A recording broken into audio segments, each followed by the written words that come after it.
दोस्तों जैसे जैसे यूपीएससी ईपीएफओ एपीएफसी एग्जाम का कंबाइंड रिक्रूटमेंट टेस्ट पास आ रहा है, वैसे वैसे बच्चों के क्वेश्चन बढ़ते जा रहे हैं कि सर हमें पेपर में कितने क्वेश्चन अटेम्प्ट करने चाहिए ताकि हमें पेपर क्वालिफाई कर लें। और सर हमें ये भी बता दो कि भाई हमारे हर एक कंपोनेंट में हमें कितने नंबर ऑफ क्वेश्चन टारगेट करने चाहिए। तो हम इस वीडियो में कोशिश करेंगे कि भाई आप लोगों को एक अच्छा सॉल्यूशन प्रोवाइड करें।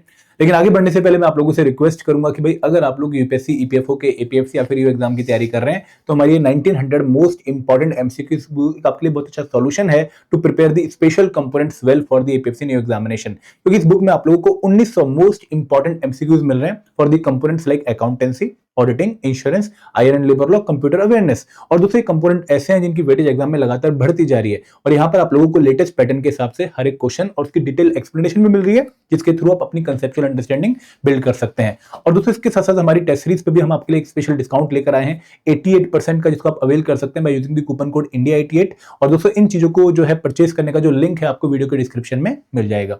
अब दोस्तों बात करते हैं यूपीएससी ईपीएफओ एपीएफसी एग्जाम के सब्जेक्ट वाइज सेफ अटेम्प्ट के बारे में। तो इस वीडियो में आगे बढ़ने से पहले मैं आप लोगों को कुछ बातें समझाना चाहूंगा।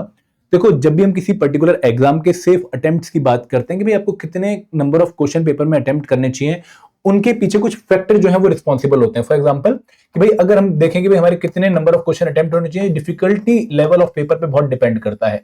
फॉर एग्जांपल अगर पेपर डिफिकल्ट आता है तो उस केस में आप लोगों को जो अपने नंबर ऑफ अटेम्प्ट्स हैं वो थोड़े से कम करने पड़ते हैं, आप लोगों को एक्यूरेसी पे खेलना पड़ता है। लेकिन अगर पेपर इजी आता है तो उस केस में आपको अपने नंबर ऑफ अटेम्प्ट्स जो आपने प्री डिफाइंड लेवल सेट कर रखा है उसे इंक्रीज करने पड़ते हैं, क्योंकि उस केस में कट ऑफ ज्यादा जा सकती है। तो difficulty level of the exam is very important parameter to actually decide what should be your subject wise number of attempt या फिर what should be your overall number of attempt. तो यहाँ पे इस पर्टिकुलर फैक्टर के basis पे ही आप लोगों को अल्टीमेटली एग्जाम में डिसीजन लेना है कि भाई आपके नंबर ऑफ अटेम्प्ट्स क्या होंगे। यहाँ पर इस वीडियो में मैं आप लोगों को एक रफ नंबर बताऊंगा, लेकिन वो रफ नंबर जो है एक टेंटेटिव नंबर है, फाइनल नंबर नहीं है, एक पत्थर की लकीर नहीं है। आप लोगों को पेपर के डिफिकल्टी लेवल के हिसाब से उस नंबर को आगे या पीछे कर लेना है। और दोस्तों दूसरा जो फैक्टर है जो अगेन बहुत इंपॉर्टेंट है वो है एक्यूरेसी लेवल, कि भाई आप लोगों का एक्यूरेसी लेवल क्या है। अगर आप लोगों का एक्यूरेसी लेवल काफी अच्छा है तो उस केस में अगर आप थोड़े नंबर ऑफ क्वेश्चन कम भी अटेम्प्ट करोगे तो भी चल जाएगा। फॉर एग्जांपल अगर कोई बच्चा जो है अच्छा एक्यूरेसी लेवल रखता है, मोर देन 90% का एक्यूरेसी लेवल रखता है, तो अगर उसके नंबर ऑफ अटेम्प्ट मतलब 95 भी हैं तो भी उसके सिलेक्शन के चांसेस बहुत ज्यादा हैं। लेकिन अगर कोई बच्चा ऐसा जिसका एक्यूरेसी लेवल सिर्फ 70% का है तो उसके लिए तो 110 अटेम्प्ट भी शायद कम पड़ सकते हैं। तो यहाँ पे accuracy level is the second parameter जिसके बेसिस पे आप लोगों को अपने नंबर ऑफ अटेम्प्ट्स को जो है चेक करना चाहिए, मॉडिफाई करना चाहिए। एंड दोस्तों तीसरा एक इंपॉर्टेंट पैरामीटर ये है कि भाई हर एक बच्चों की जो स्ट्रेंथ एंड वीकनेस है वो वेरी करती है। ये जो पर्टिकुलर पॉइंट है ये मैं आपको जो है किस कंटेक्स्ट में बता रहा हूं, मैं आपको सब्जेक्ट वाइज अटेम्प्ट के कंटेक्स्ट में बता रहा हूं कि भाई अगर मैंने यहाँ पे बोल दिया कि भाई आपको अकाउंट्स में इतने क्वेश्चन जो है अटेम्प्ट करने चाहिए, बट किसी बच्चे का अकाउंट बहुत वीक है, मतलब बहुत मेहनत करने के बाद भी वो अकाउंट्स में कॉन्फिडेंस जनरेट नहीं कर पा रहा है, तो उस केस में उसको वो नंबर मॉडिफाई कर लेना है। तो इन तीन पैरामीटर के बेसिस पे आप लोगों के overall number of attempt and safe number of attempt for each component very हो सकते हैं। तो आपने डिस्क्लेमर ध्यान से सुन लेना है। यहाँ पे आपको जो मैं नंबर बताऊंगा अगेन टेंटेटिव नंबर है, कोई फिक्स नंबर नहीं है।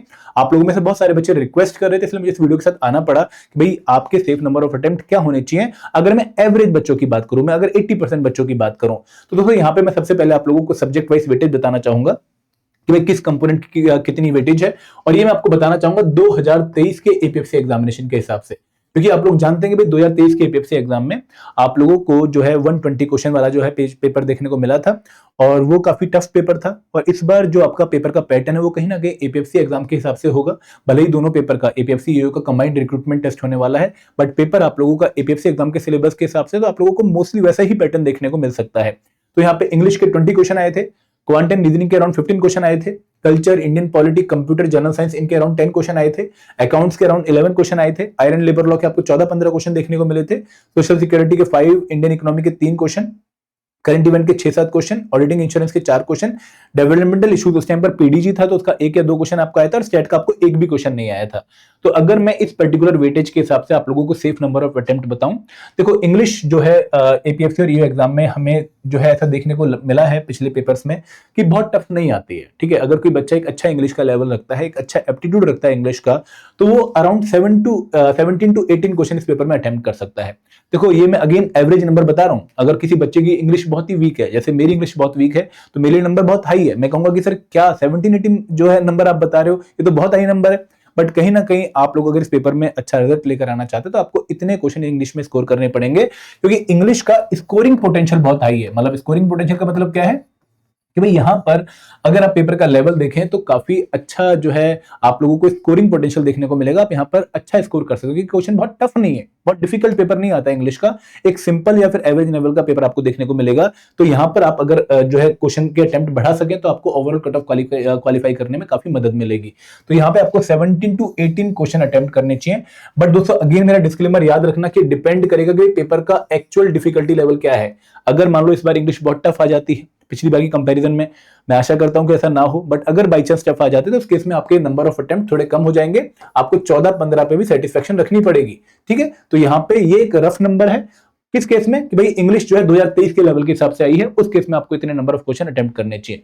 अगर मैं क्वांट एंड रीजनिंग की बात करूं, देखो बहुत सारे बच्चों का पेन पॉइंट इस टाइम क्वांट बना हुआ है। ठीक है, बहुत सारे बच्चे मुझसे क्वेश्चन पूछते हैं कि सर क्वांट छोड़ दें। ठीक है, क्वांट नहीं हो रहा है सर, कॉन्फिडेंस जनरेट नहीं हो रहा है, क्वांट हमारा वीक रह गया है, हम क्या करें इसका।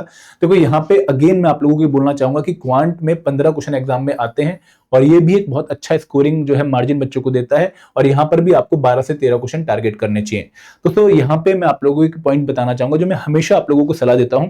देखो यूपीएससी के किसी भी एग्जाम में अगर आप सीएससी की बात करें या फिर एसएफडीडी की बात करें, एएलसी की बात करें, तो यूपीएससी के जितने भी मेजर एग्जाम होते हैं, सीएससी हो गया, ठीक है, एएलसी हो गया, लाइक सीएपीएफ हो गया, ठीक है, सीडीएस हो गया, या फिर हमारा ईपीएफओ ही हो गया, एपीएफसी वाले एग्जाम, ईओए वाले एग्जाम, इन सभी एग्जाम में अगर आप एक टॉपर की स्ट्रेटेजी देखो या फिर एक पेपर क्वालिफाई करने का बेसिक मंत्र देखो, तो बेसिक मंत्र यही है कि भाई आप लोगों के किसी भी कंपोनेंट के सिंपल, देखो किसी भी कंपोनेंट के मतलब आपके हर एक कंपोनेंट की प्रिपरेशन एवरेज लेवल की होनी चाहिए, ताकि आप उसका सिंपल क्वेश्चन गलत ना करो।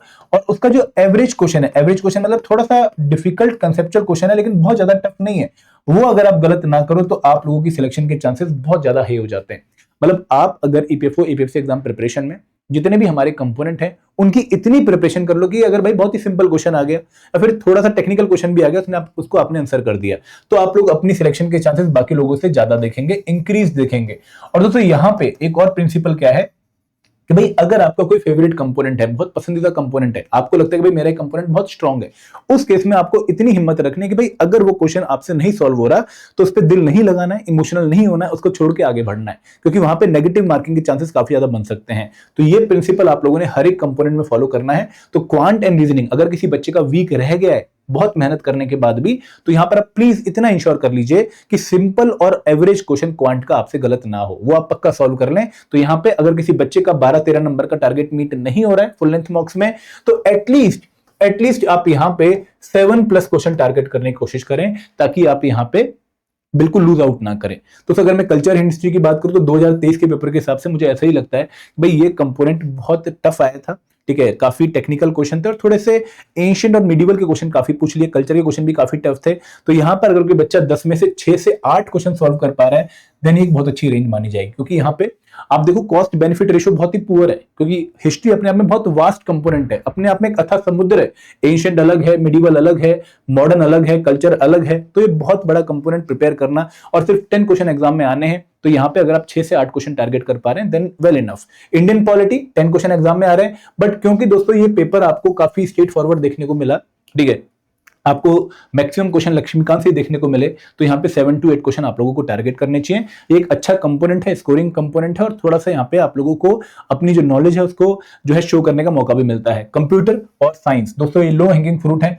कंप्यूटर थोड़ा सा टफ एग्जाम में हो गया है, ठीक है, अगर आप 2023 का पेपर देखेंगे तो वहां पे मैं 7 to 9 की रेंज दे रहा हूं। जिस बच्चे का कंप्यूटर वीक है 7 क्वेश्चन टारगेट कर, क्योंकि 7 क्वेश्चन आपके सॉल्व हो सकते हैं, लेकिन अगर किसी बच्चे का कंप्यूटर स्ट्रांग है तो उसको 9 क्वेश्चन तक पक्का जाना चाहिए। एंड दोस्तों यहाँ पे साइंस में 8 to 9 साइंस अगेन स्कोरिंग है। अगर मैं अकाउंट्स की बात करूं दोस्तों, अकाउंट्स में मैं अगेन आप लोगों को यही बोलना चाहूंगा कि it is a scoring component. क्यों स्कोरिंग कंपोनेंट है कि भाई जिस बच्चे ने अकाउंट्स पढ़ लिया है उसको यहाँ पे क्वेश्चन बहुत टफ नहीं लगेंगे, और दोस्तों जिस बच्चे ने नहीं पढ़ा उसके लिए तो फिर ये अगेन बहुत बड़ी चीज है। बट यहाँ पे अकाउंट्स जिन बच्चों ने पक्का पढ़ लिया अच्छे से, वो मुझसे भी एग्री करेंगे कि भाई यहाँ पे सर पेपर में 8 से 9 क्वेश्चन हम इजीली सॉल्व कर सकते हैं अकाउंट्स के, अगर हमने बेसिक जो है रीडिंग कर ली है। आईआर एंड लेबर लॉ दोस्तों नो डाउट बहुत सारे फैक्चुअल जो है इंफॉर्मेशन जो है हर एक लॉ में है, बहुत वास्ट है अगेन ये भी, क्योंकि 12 लेबर लॉ और आईआर प्रिपेयर करना है। बट यहाँ पर भी आप 14 में से 10 से 11 क्वेश्चन टारगेट कर सकते हैं, क्योंकि यहाँ इन कंपोनेंट्स में यूपीएससी का जो डिफिकल्टी लेवल है वो अगेन अभी इन जितना नहीं गया है, कल्चर हिस्ट्री इंडियन पॉलिटी जितना नहीं गया है। सोशल सिक्योरिटी में आप 5 से 4 क्वेश्चन टारगेट कर सकते हैं।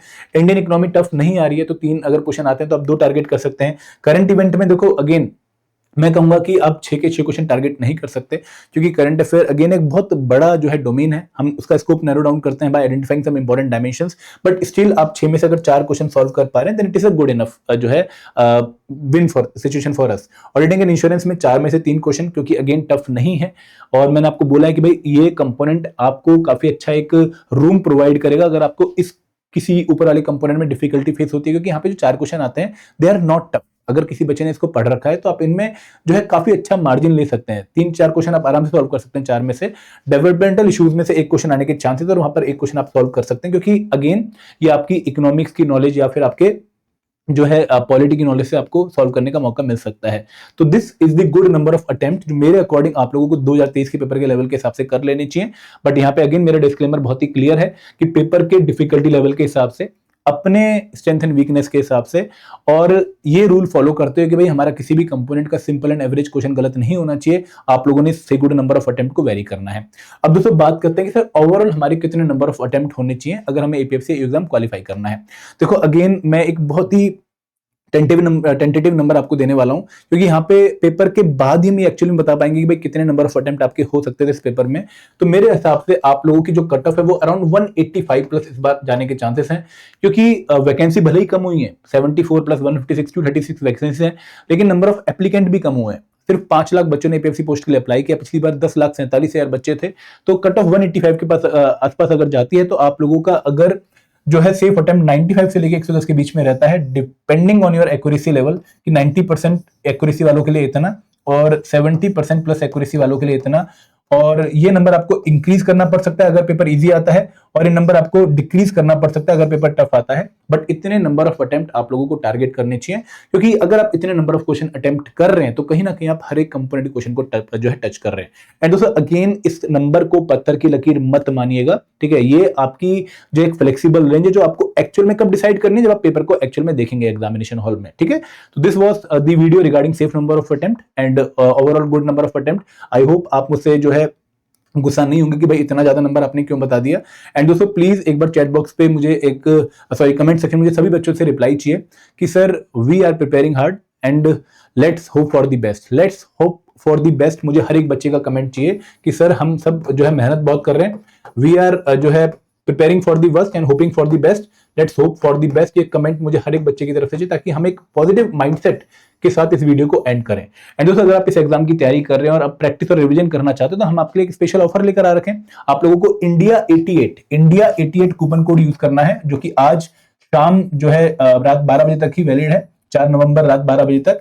और आप हमारी टेस्ट सीरीज पर एक स्पेशल डिस्काउंट 88% का जो है अवेल कर सकते हैं। एंड दोस्तों उसके बाद आप लोग अगर डिस्काउंट लेना चाहते हो आप EPFO 87 कोड यूज करके 4 नवंबर के बाद 87% डिस्काउंट अवेल कर सकते हैं। तो this is all from my side, thank you very much, जय हिंद जय भारत।